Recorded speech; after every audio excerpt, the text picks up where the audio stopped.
So my name's Katie Dieter. I am the event marketing manager over here at 8Fig. Today, we're really excited for this workshop.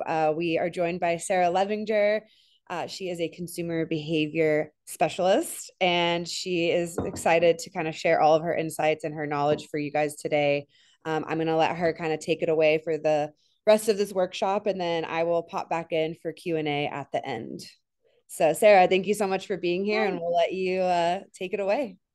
Thank you. Thank you. I'm so excited to chat with you guys today. I am a consumer behavior analyst. I currently work with D2C brands, but I've also worked with B2B and SaaS and all kinds of sizes and ranges of businesses, all the way from startups and all the way up to like 9-figure brands. So I'm lucky enough that I get to work with a lot of different people in a lot of different verticals, a lot of different industries.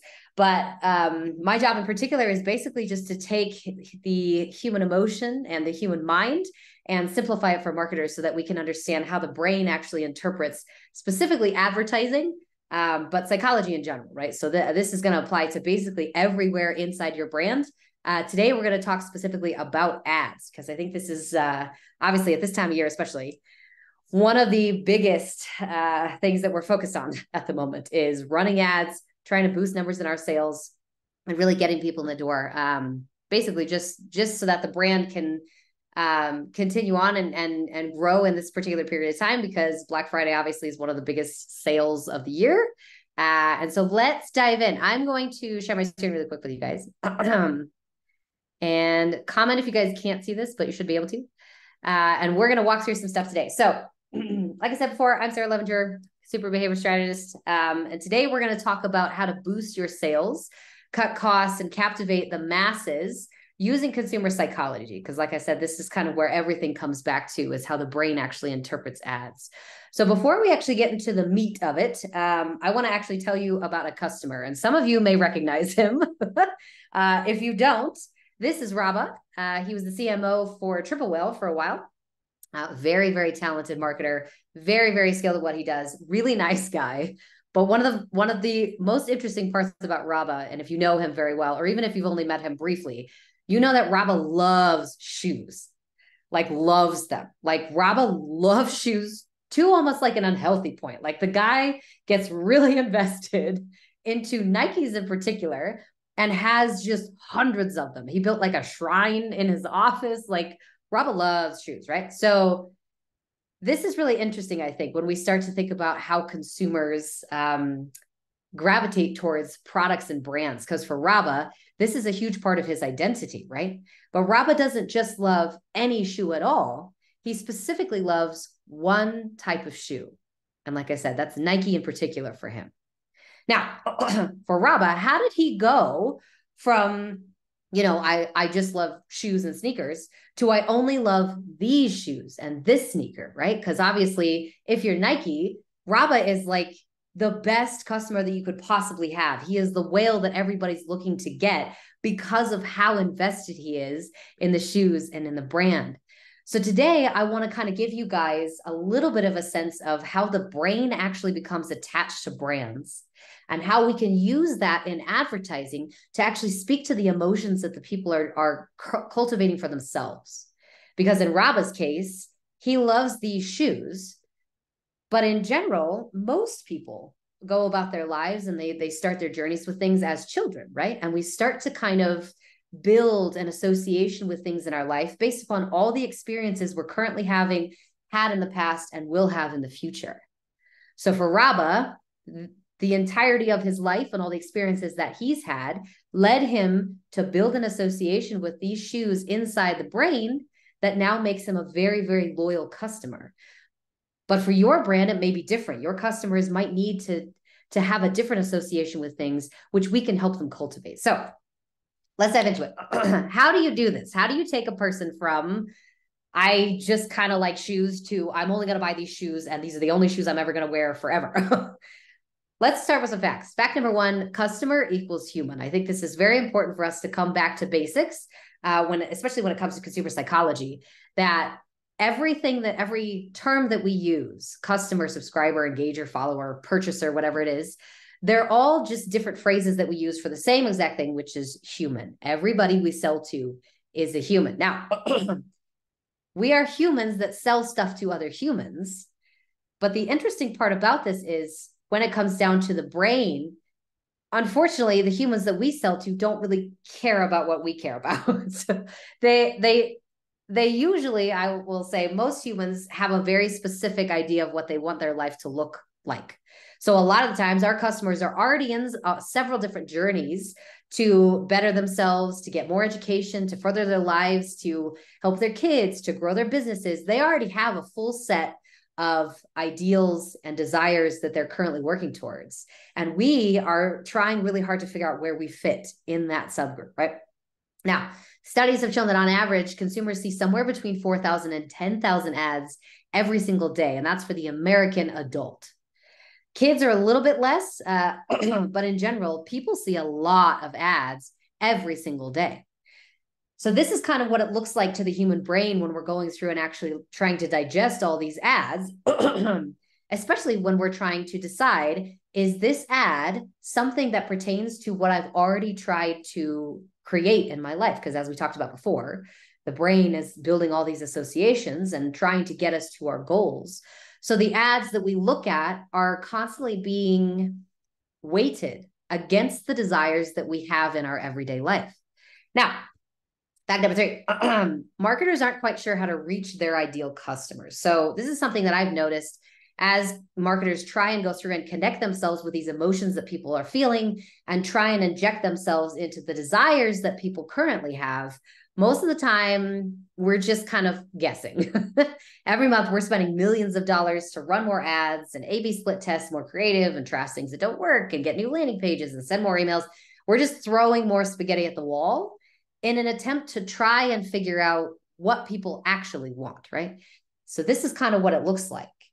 We are just dumping so much content into the ecosystems to try and connect with a customer on a deep emotional level, to the point where now the overproduction of content is so large. In 2020 alone, we generated 2.5 quintillion data bytes of new content every single day. Now, this is not just ads, right? So the content we're creating online could be blogs, it could be articles, it could be YouTube videos, it could be TikToks, it could be ads, it could be, or, original content. There's so much content on the internet, though, that our customers are starting to feel completely overwhelmed. The brain can't take in all of this information and all of this content and figure out what to do with it easily, right? So this is kind of the problem that we're headed into. Customers already have a group of things. They already have a desire that pre-exists down in the brain. And we'll talk about how that gets formed in a second. But we as marketers are trying to help our customers understand that we have a solution for them. And there's a disconnect between the two because of how much content is going into the system. So let's talk a little bit about how the brain then processes all of this content. So we're building up our organic socials. We're running a lot of ads. We're trying to figure out, how do we connect with a customer? Here's how the customer brain sees those ads. So the brain itself is about 3 pounds. It's mostly fat and water. It has about 86 billion neurons in there. So that's a lot of connections. It's very well connected inside. Inside this brain, there's unlimited amounts of storage. It is the best supercomputer you could possibly ever come in contact with. And information inside there moves at about 268 miles per hour. So to put that into context, a Lamborghini usually can tap out at about 220. So this is fast. Information that's running through here is going screaming fast all the time. This brain is also the largest sugar consuming organ in the body. So this particular organ consumes about 20% of your daily glucose intake. So you're eating food all day long. The brain is taking about 20% of the sugar that comes off of that just to run the systems. So it's an incredibly fast, incredibly powerful system. Inside the brain, there's basically 2 different sections, right? 2 different minds, 2 different computers that are running things in the background. Your subconscious brain takes control of about 95% of your decisions on the daily. So this is the majority of your decision-making processes are coming from the subconscious. Subconscious brain can run about 11 million bits of information per second through the actual computer. Your conscious, on the other hand, only takes about 5% of your daily decisions. So the conscious is running real slow. It's about 40 to 50 bits of information per second, not very fast. So Important thing to remember, the subconscious really is in control here. So let's dive into a little bit deeper to the actual subconscious itself, so you guys can get an idea of like how the brain is going to start to process information. So that way we can kind of join it back to how your ad should be produced to be able to speak to this brain. Since this is the one that's in control, this is the brain that we need to start speaking to when we're developing ads. So the subconscious, this brain is fascinating. Like we talked about before, it's teeny tiny squishy little fat basically, and a bunch of water up there. And this particular section of the brain is basically just a recorder. The only thing this thing is supposed to do is just record everything you come in contact with, all of the smells you may smell, any people that you meet, anything on the street, any cars that you see, any information you read, any humans that you like, any people you hate. All it's doing all day long is just keeping track of it all day, just running it through. So that way, when you happen to come up against that particular item or object or person again, it will know what to do the second time around. So good example. It's lunchtime, you skip breakfast, maybe you had to get the kids out the door and you just didn't have time to like get yourself some food. So you're nearing that 12 o'clock hour, your brain is keeping track of how high or low your glucose is. And so it's starting to pay attention to things that relate to what it needs. In this particular instance, it needs sugar, it needs food, right? So you're scrolling past your phone, you might see an ad for like a discount on pizza or whatever, is a coupon on pizza. What the brain will do then is it will tell the conscious brain to stop. So the subconscious is the one that's in the driver's seat, like we keep talking about, and we'll keep saying this again and again. The subconscious is driving. So this particular brain is keeping track of glucose. As soon as it sees something that pertains to that problem, it will tell the conscious brain to stop so that you can get what you need. Or in this particular instance, so that you can get what you want, which is pizza. Now, this doesn't just happen for things like food, immediate needs. It can also happen for deep, deep-seated needs that have been there for ages and ages, sometimes decades, right? So interesting thing that happens when it comes to ads is oftentimes I hear marketers say, well, we've produced like 40, 50, 100 ads this month, and we just can't seem to get one to match. Like nothing is performing for us. And I always have to come back to, okay, we have to remember how the brain is seeing these ads, not necessarily how you think the brain is seeing these ads.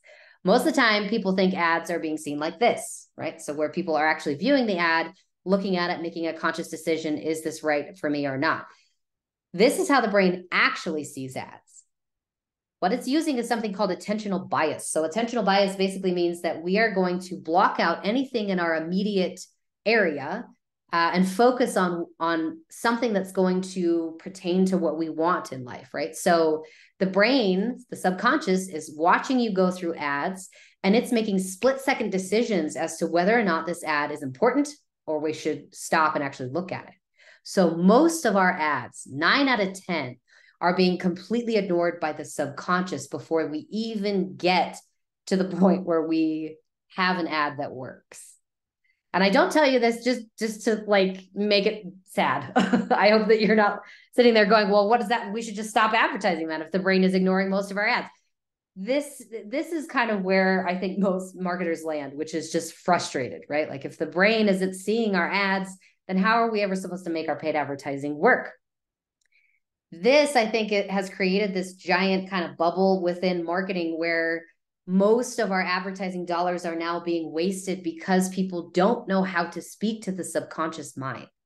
So from July 2021 to today, the cost of Facebook ads actually went up by 89%, and they're just going to get more expensive. Part of this has to do with business, obviously, and just how the markets are run. But some of this has to do with the fact that most of us are talking to a conscious brain, not a subconscious brain. So most of our ads are being ignored. And as we all know, this is a gamble. This entire paid advertising system that we are paying into is a lottery system, right? So it's built upon the fact that we have to compete with somebody else that may have the same or similar offer to us, and whoever spends the most money tends to win in that particular system. So this is kind of what we're dealing with, which is just lots of chaos, a brain that's trying to ignore most of what we're sending it, inside a system where we have to basically compete with a whole bunch of other brands who are doing similar things to us. So how then are we supposed to be able to compete here? The big question then, How do we gain attention from our ideal customers and decrease those costs while increasing our ROI at the same time? This is something that I think every marketer should sit and think hard about, is we're trying to gain attention while keeping our costs low. And the best way to do this is to use the psychology that already exists to create those ads to speak to the subconscious mind. We need to speak more to the brain that's in control. Because if we do that, we won't have to try and fight our way through the crowds and the competition. We also won't have to try and sit here and guess as to what the brain needs to hear to be able to stop on our ads. We will be able to have a much better creative strategy system that will help us put the right message in the right place at the right time. So I'm going to teach you how to do this today. This is a system that I have basically developed over the last 3 years. I've been in marketing for about 15 years and in paid advertising for 4. So I've spent the last 3 years basically just testing a whole bunch of different psychology models within paid advertising. And this, most of it was on accident. I was basically just trying to figure out a better way to use all of the psychology knowledge that I had for the last 15 years, which was built upon reading, lots and lots of reading, into these paid advertising campaigns that I was building as a media buyer. And this was the actual system that came out of that. So we're going to focus on a couple different things so that we can try and help reach the subconscious faster, because this is obviously what's going to help us take our ads to the next level. After that, we're going to target the emotional needs better, because it's the emotions that are coming out of the subconscious that are driving the entirety of our decisions. After that, we're going to try and serve a message that resonates deeper, because it's the message that matters. After that, then we can attract our ideal customers cheap.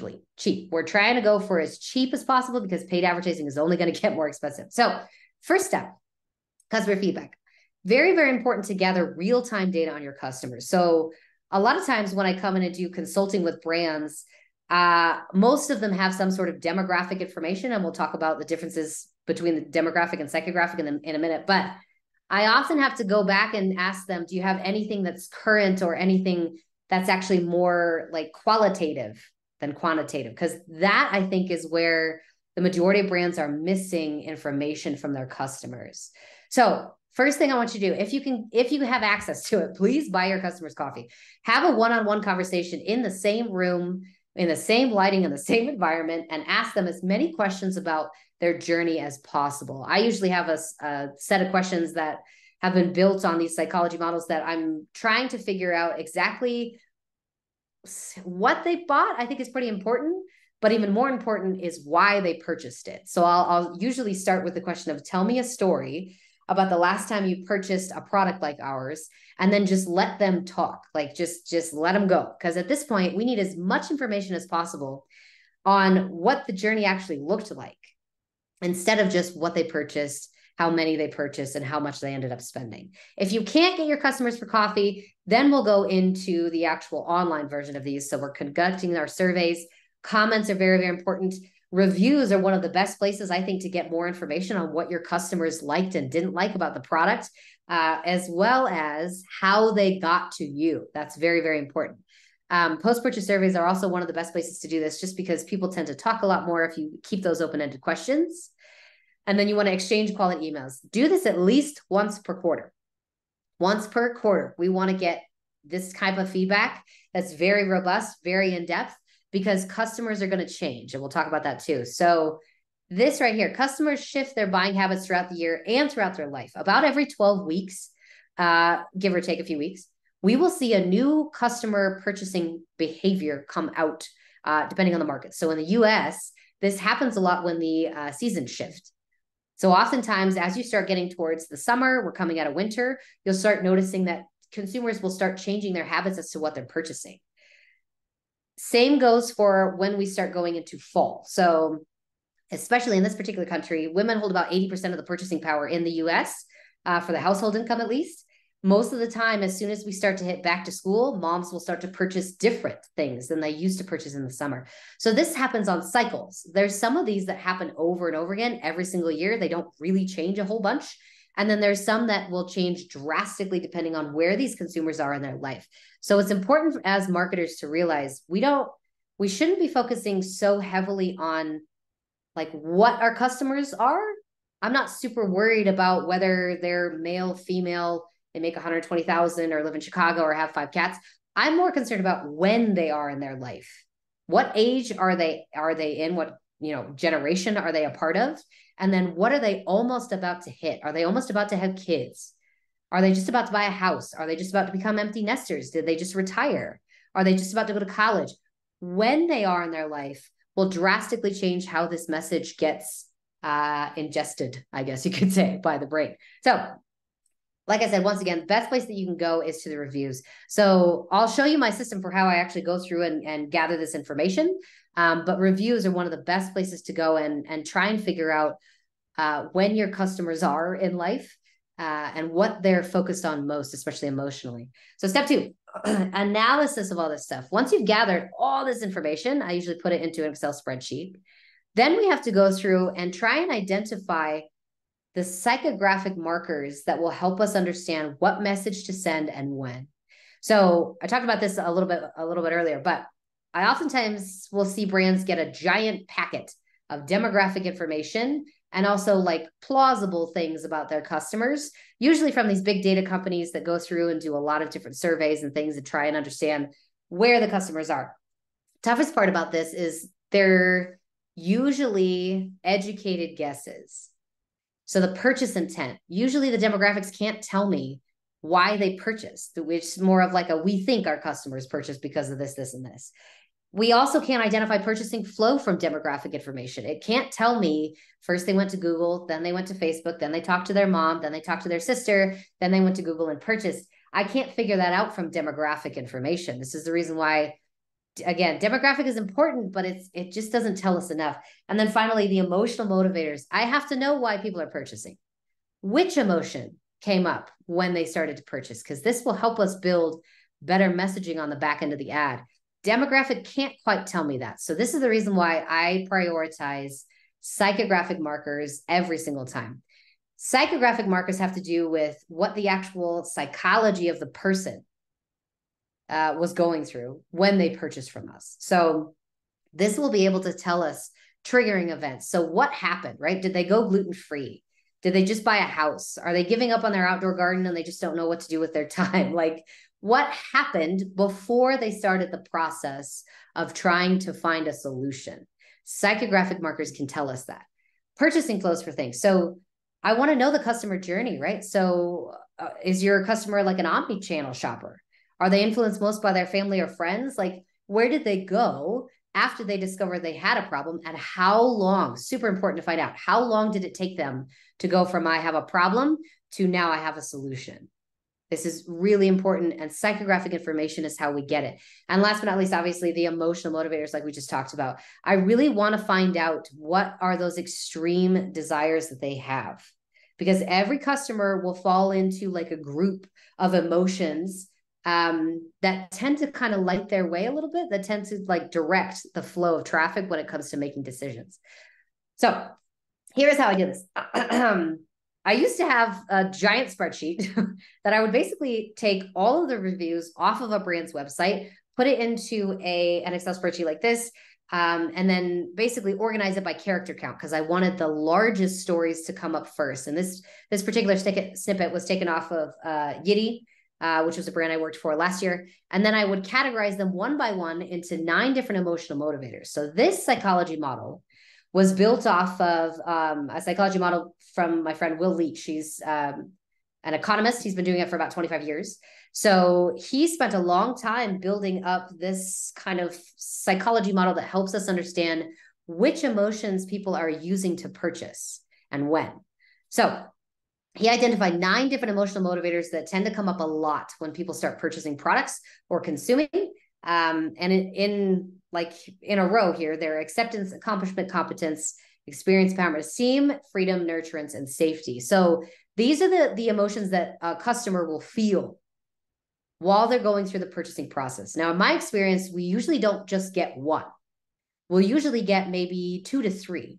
So in general, if I'm purchasing something and I'm a parent, nurturance is probably going to come up a lot, because I have a large desire to nurture my children and to foster them and to teach them. So nurturance will be a big part of why I'm purchasing something. It might also come down to safety, right? So depending on what I'm purchasing, if it's a car seat or something like that, nurturance and safety will be coupled together. So these two emotions are driving the entirety of the purchase. Now, obviously that's just one example, but every brand will have a different subgroup. And oftentimes I notice that brands are pretty quick to identify the top couple ones. And once they build their messaging off of those emotional motivators, they see drastic changes in performance, which is amazing. So once you've identified your emotional motivator, and like I said, I used to do an Excel spreadsheet. Now I have an AI system that does it for me. Now we can go through and actually take the emotional motivators that we identified and pull them into these ads. So for example, if we have identified a brand that has a customer with a large need for esteem, I might design an ad that looks like this. And here's the reason why.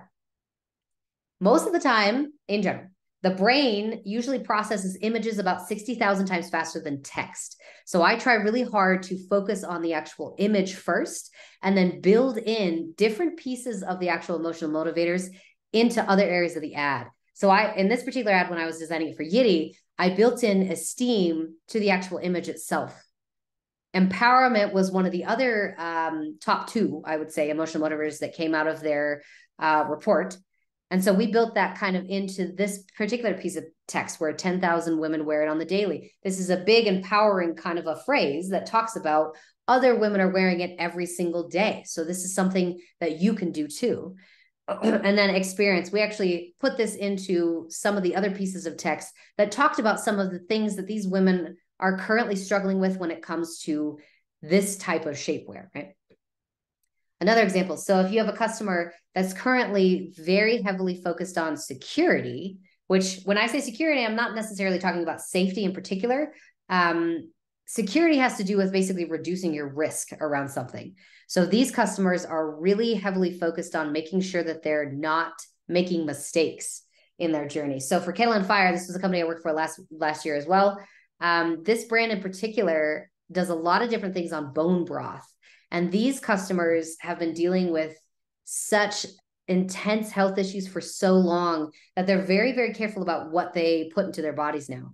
So when we went through and designed the ad, I put the security in the actual text this time, right? So the experience was already in the actual image. Experience was a secondary motivator that came up for them. Security came up pretty heavily though. So I wanted that to be very clearly stated in the text. So I put your link to better health, because this was very much a phrase that helped them understand we can actually help you negate some of the risk that comes with trying to figure out how to manage your health issues that you're currently going through. Empowerment was a secondary motivator. And this one, I love sticking empowerment anywhere inside quotes or testimonials, mostly because it resonates a little bit better. This is something, obviously, we know a lot about social proof, but bandwagon effect comes in a lot here too. Which is another psychological heuristic or mental shortcut.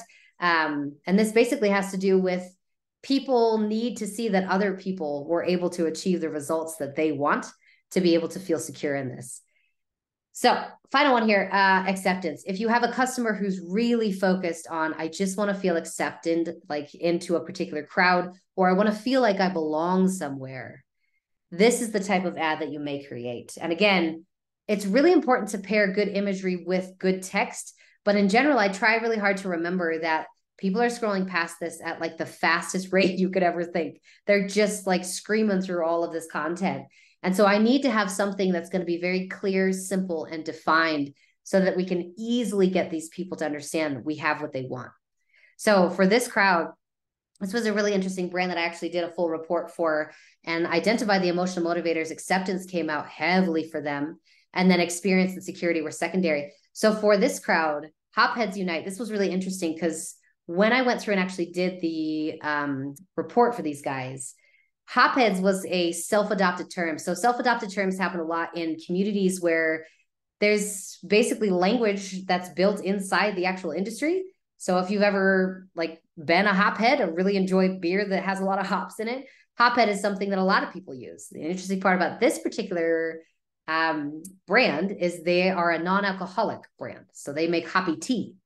So when we went through and actually identified this, I was able to use a self-identified term of hophead and kept this unite in here so that this particular person would understand you don't have to give up your hops, even though you want to give up alcohol. And this particular ad did extremely well. We'll run through some case studies here real quick, but in general, this is probably one of the best ways I've seen to generate ads, do it at scale, and help us identify emotions that the brain is going to actually resonate with. So for this particular brand, $1 billion beauty makeup brand, really, really interesting stuff. I ran a piece of UGC that started with like a really messy makeup bag. And the end product for their brand is basically this really cool, I don't know, like little case that you can actually snap different pieces of makeup into with magnets. And so it's much less waste. It's also way less messy. If you can see, like if you've ever had a messy makeup bag, this just drives people crazy. In doing this, going through identifying emotional motivators, actually getting a little bit more targeted on what the subconscious needed to hear, we were able to decrease their CPA by 40%. And that was within 2 weeks. So before they were running at a $25 CPA, and after we were running at a $15 CPA. And this particular ad ran for about a year and a half. So longevity is built in when you start to speak to the subconscious like this. Let Us Grow was the second brand that I did this for. And they actually were struggling because their particular product was a little bit of a luxury product, in that they were basically trying to tell people that this is a conversational piece, right? So it's this really interesting tower that you can grow a whole bunch of different fruits and vegetables out of. They were seeing very, very low conversion rates. So I went through and actually did the emotional motivator research for them and found that the majority of their customers were talking about their product as if it was a pet, which was really interesting. The language they used around that linguistically was fascinating because they just kept saying our kids are learning responsibility and we love checking it every day. And I care for it like it's a child. Like people were not talking about this product as if it was like a Gucci product. They were very much invested in the actual care of it. So I went through and generated new ads for them. And this particular ad right here was the one that increased their ROI by 93%. And this Grow Together in particular, we started to put all over the brand on landing pages and emails and SMS everywhere because this one ad just never quit. Like we ran it and it just continued to produce. So again, just a really good example of how easily it is, how easy it is to kind of pull this all together. Once you have this emotional basis, it's much easier to run ads and see good results from this. And then Hoplark, like I said, this particular ads, it's Hopheads Unite, was so well attuned. I was so happy for these guys because they were able to reduce their CAC by 30%. And this one again happened within about, I think this one ran for 10 days and reduced their CAC really, really quickly. We obviously generated a ton of other ads just to see if we could figure out a different way to say the same thing. None of them were able to beat this guy. Their lowest CAC on this was $74, which was, I think about probably one of the best CACs that they had so far that year because they were really struggling to try and figure that part out. So in general, just to summarize, most of this comes down to what you know about your customers and how well you can message to the emotions that already exist. So this has worked for every single brand I've done consulting for within the last 3 years. And I've worked with them all. I've worked in athleisure, I've worked with hair care, I've worked with lashes, and I've worked with, just bags and ingestibles and, supplements, all kinds of different brands. And every single time we see a very, very good result as soon as we start to shift over towards more emotional subconscious marketing. So again, to bring this all back, I think it's really important for us to remember that we're not just in business to sell products or to build a brand. We're in this business to help people like Rabah find things that make them feel good about their life, right? We're here to basically generate products and services that help people get to where they want to go. And that's what I think it's all about. So I know that was a lot of information. I'll stop in just a second so we can do Q&A. But any questions? Hi. All right. I am back. Hold on, getting my video here. Hello. Yep. So it looks like we have one question in here. So this is from an anonymous person, but it says, what are your thoughts on international slash cross-cultural differences in consumer psychology that could affect e-com strategies? And what can brand owners do to adapt to global markets? Oh, that's such a good question. Okay. This is quite interesting because we actually have brands that are good examples to follow if you ever want to kind of study a brand that has already done this. So in particular, McDonald's, Coca-Cola, Nike, there's a lot of these brands that used to be just US based that branched out, obviously, and went into other markets. You'll notice, though, that once they go into a different culture, they will start to basically alter their marketing. They'll also alter their menus. They start to kind of shift a little bit towards whatever the culture that they are going into will adopt. So when it comes to international and cultural marketing, it's very important to do your research and to be very careful about what you are going to say to these people, because an American customer responds very differently than a German customer, right? Or an Ethiopian customer, or, you know, an Indian customer. It just depends on what market you're going into. But in general, I always come back to language.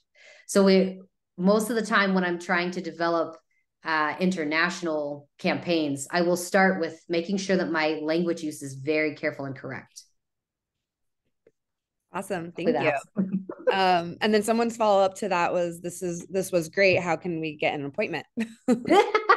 Oh my gosh, I would love to. You can follow me on Twitter, or I think you guys have my email. We can share my email with you. But yes, I offer consulting. I also offer creative strategy trainings for large scale and small teams. So I do that for agencies and brands to help kind of teach this system. Because it's taken a long time for me to figure out like how to build a creative strategy system around psychology. But yeah, I've figured out a way to basically just duplicate it every single time. So that way the brands can get to this faster, because this is about a decade's worth of psychology research in here. So Amazing. It looks like we have one in the chat. It says, as a brand that never spent a dime on marketing, all sales have been completely organic for the past 7 years. Where that's do you amazing. recommend putting your first efforts? Oh gosh. I commend you. I really wish that most brands would go into organic first. And there's a reason for this. Most of the brands go straight to advertising because they think it's going to be a little bit easier to generate good results. But advertising is all about content. If you can't create good content, your ads won't perform. So I love that you have this basis. I think this is going to help you a ton, honestly, when it comes to actually creating ads that work. But for the most part, it depends on the brand. I've seen a lot of brands that try Meta first, like they try to go to Facebook first, and it's hit or miss just depending on how competitive your market is. I actually prefer TikTok just because I find it's a lot easier to move faster over there, especially if you're good at content. So that's probably what I would suggest for you guys. Thank you. All right, it looks like we have one more question. It says, what metrics can I track that will give me some insight into what my consumers or my customers may be doing on my website? And how would you recommend using those metrics to make changes in their shopping experience? That's a great question.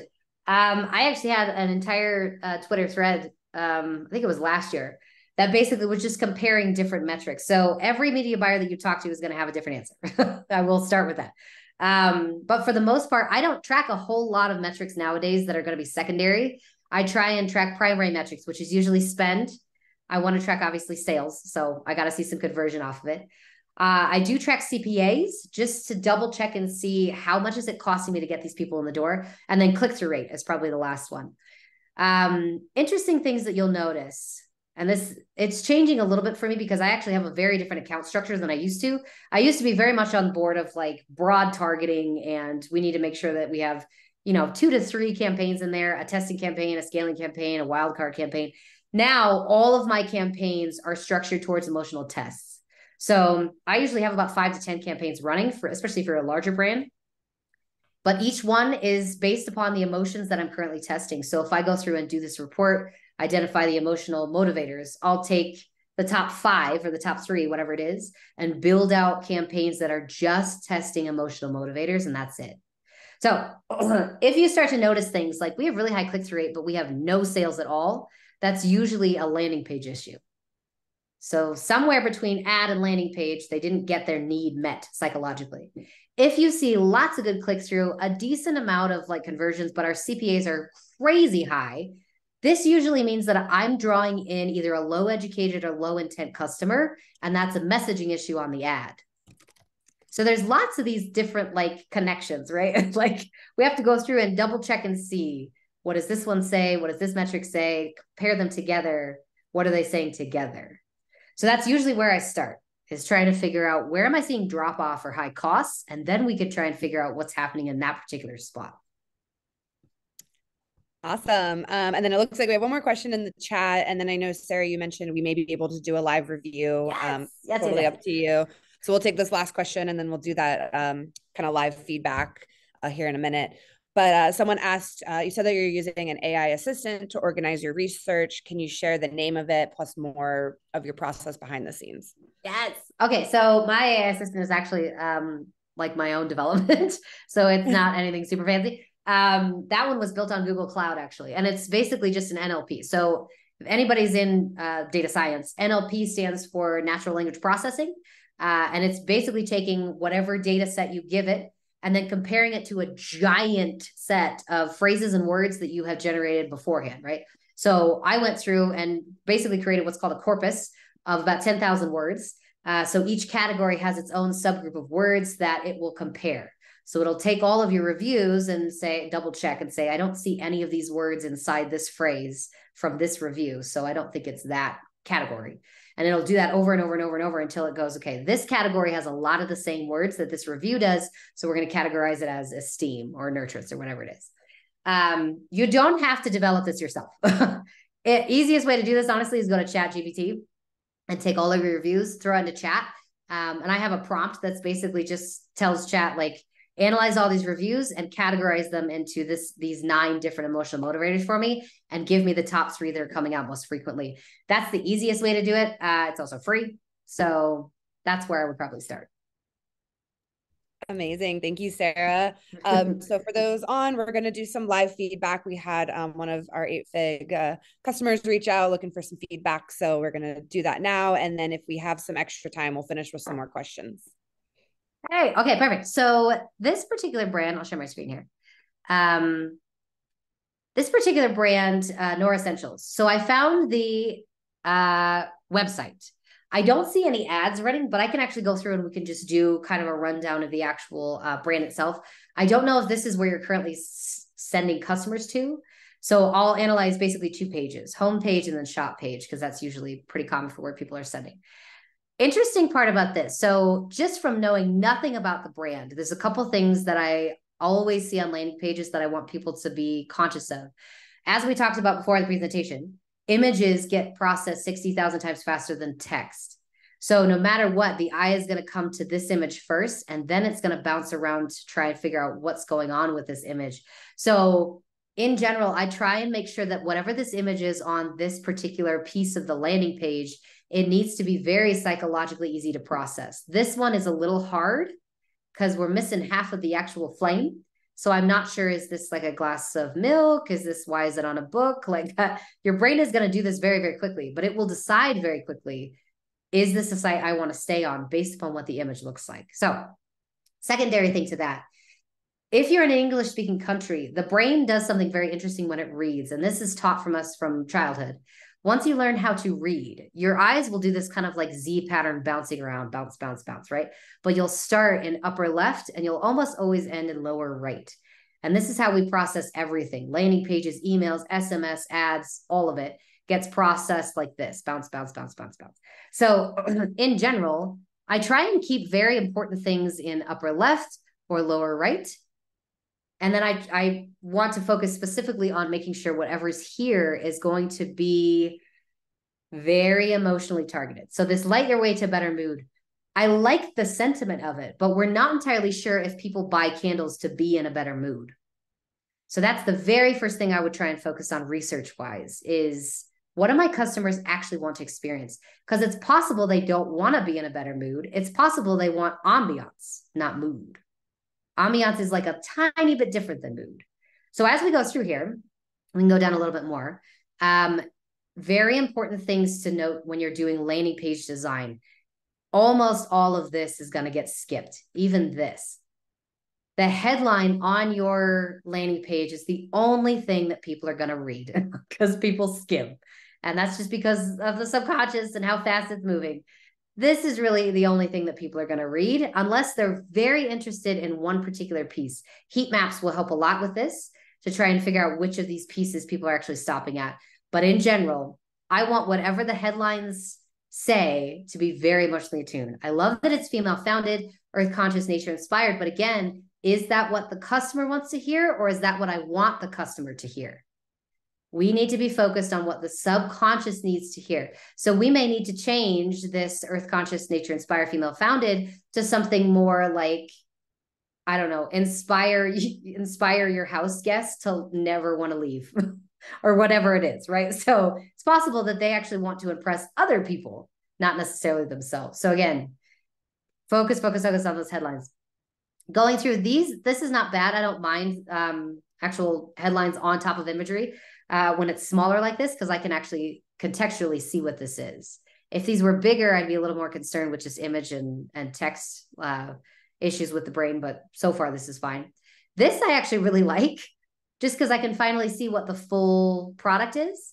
For homepage, I don't mind that it's just kind of in the middle here. For a landing page, this might cause drop off because it's kind of just dead space in the middle. But for homepage, it's not too bad at all. Testimonials are always a good thing, but again, I want us to move back towards what does the customer want to hear. Instead of just saying, see testimonials from our delighted customers, we could shift this over towards, here's what our customers loved most about these, so that people can identify specifics about these that they also might like. So not a bad homepage. Really just a couple tweaks in here that we could just make these a little bit more customer focused and less brand focused, and see what kind of conversions we could get off of that. For the shop, this is usually a collection page. This is actually much closer emotionally. Illuminate the moments that matter. That's really, really nice because it talks to the emotion of experience, but also nurturance, right? So this particular headline is speaking to people that are concerned about moments that matter. So that's very much nurturing into other people and creating a good experience in their life. So I like this, very, very emotional. Again, this is probably going to get skipped. So you can keep it there if you'd like. In general, though, I usually go with headline and no more than 2 lines of text. And obviously it's going to be different on mobile. But once we get down to here, here's something that I want you to realize when you're starting to design landing pages, for psychology-wise at least. When someone clicks off of an ad onto this page, the very first thing they're going to see is this. They just came from an ad that possibly looked like this. So once they drop onto here, it's very possible that they go, I don't think I'm in the right spot because there's nothing really on this page. So whatever, and this is important too, because I have a lot of people ask me, does the ad have to match the landing page? We talk about congruency a ton. You need to create congruency between your ad and your landing page. Oops, sorry, my watch is talking to me. You need to create congruency between those two. I disagree. I don't think you need to have the ad match the landing page. Your ad does need to deliver you to a page that resolves your expectations, though. Whatever your customer expects from this ad, it has to land on this page and say, okay, I got what I was expecting. So testing this will help a ton. I would probably make this a little bit smaller. I would cut probably all of this out because it doesn't really need to be here, and then lead right into the actual products themselves, just so that we can make sure the expectation of the customer got met. Outside of this, we don't have a ton to do on this page.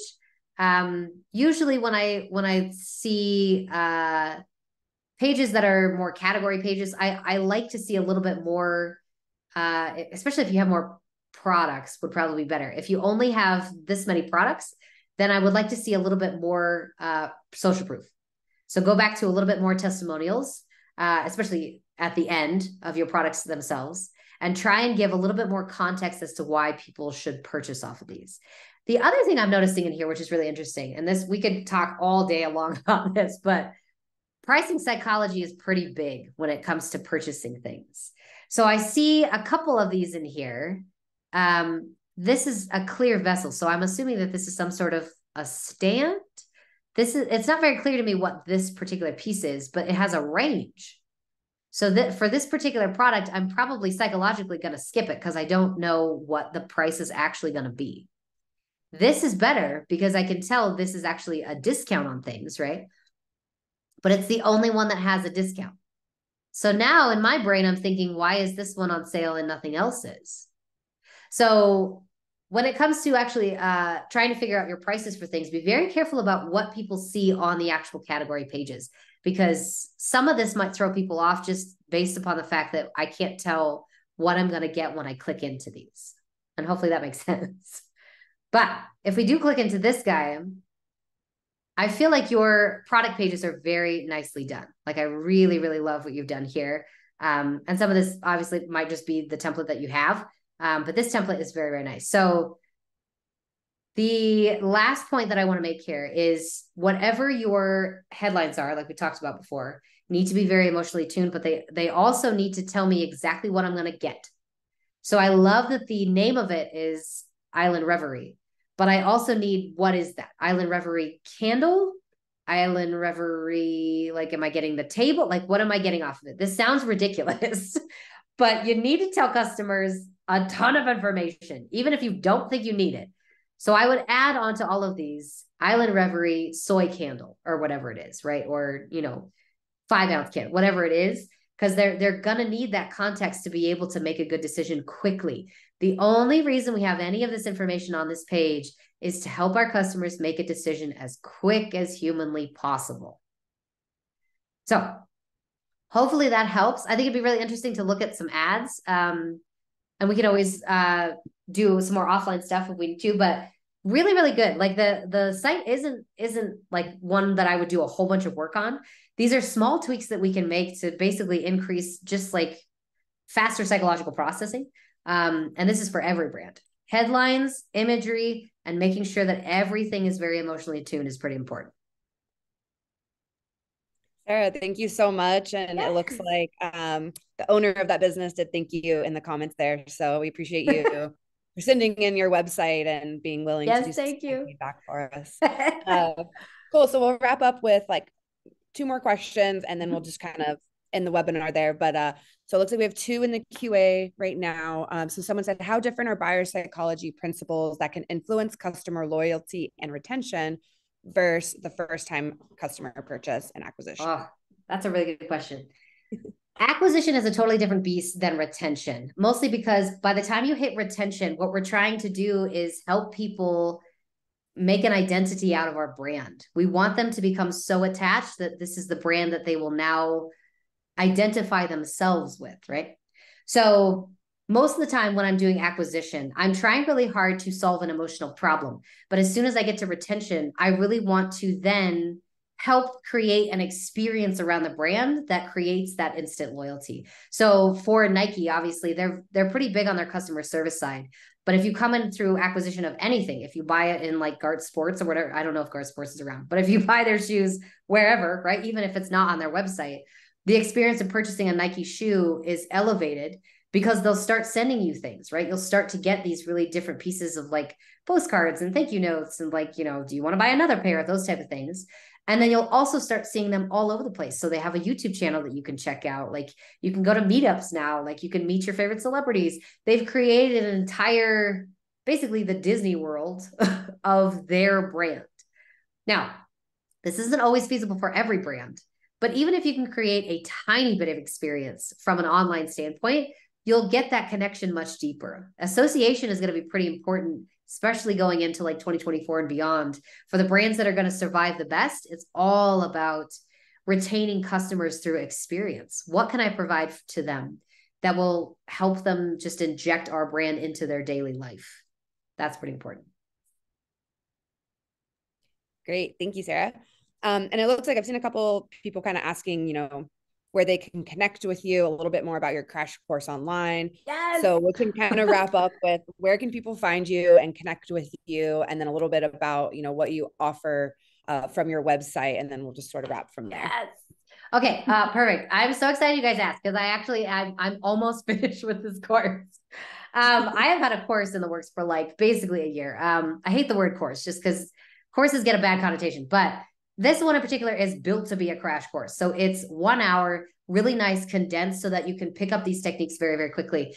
No theory at all. Like I'm going to teach you a little bit of like the psychology background of it, but it's all tactical, just like this. So I'm going to walk you through the process of how I use ChatGPT and thesaurus.com and how you can actually build out these giant like frameworks for yourself, basically, using prompts to easily identify these emotions for yourself. Because I love theory, but it's just easier if we do go straight to tactics.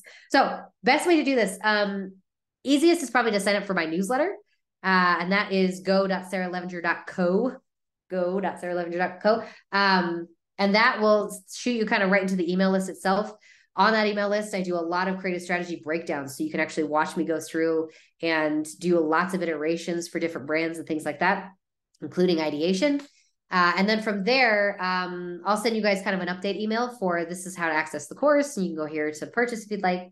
And then I'm also just about to come out with a full framework to teach you guys like how to build this into your full scale teams. If you have more than one person generating ads for you. So yeah. Thank you so much, Sarah. We really appreciated having you. And thank you for everyone who tuned in and was super engaging. We really appreciate all of you. Sarah, I hope we can do this again soon. And we just really appreciate you being here. Thank you. This was so fun, you guys. I loved it so much. Obviously, I could talk about this all day long. So any questions, reach out, come follow me on Twitter.